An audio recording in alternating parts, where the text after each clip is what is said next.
So hi everyone. It's Sunday morning,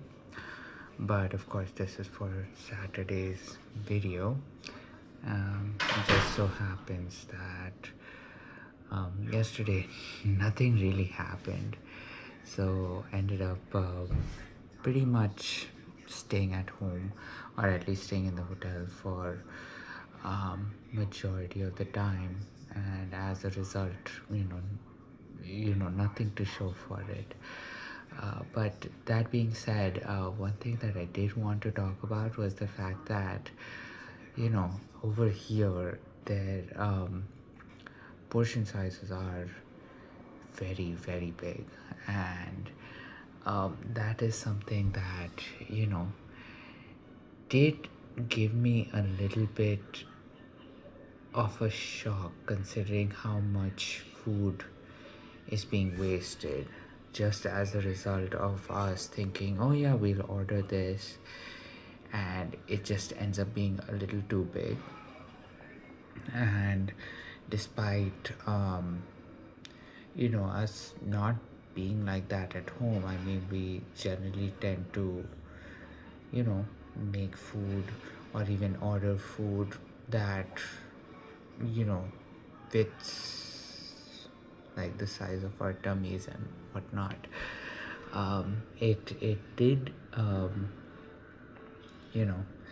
give me a little bit of a shock, seeing how much food we were wasting, and a lot of times we would order things not realizing how big the sizes would be, and of course eating a fraction of it, and then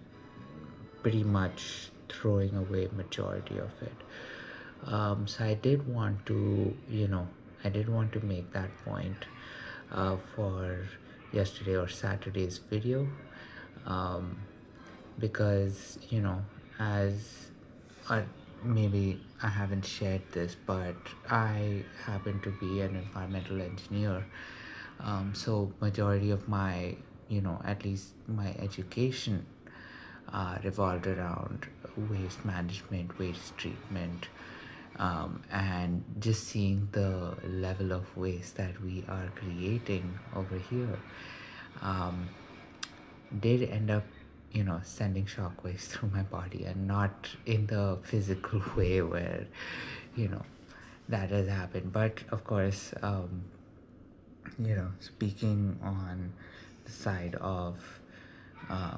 MS, shockwaves that have happened through my body. Definitely another time to share that story.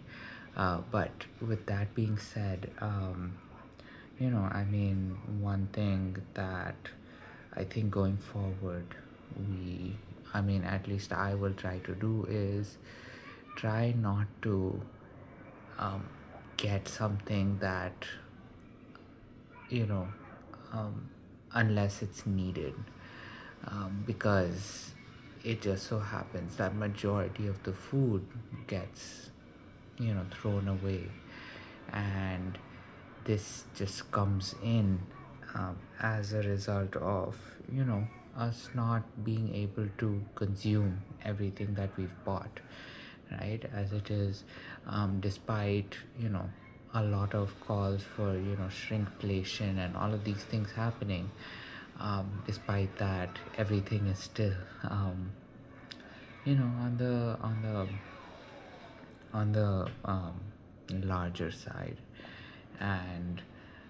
granted, I'm also not losing as many calories, or at least doing as much exercise that would warrant eating that much food. So that is something that I did want to share with you.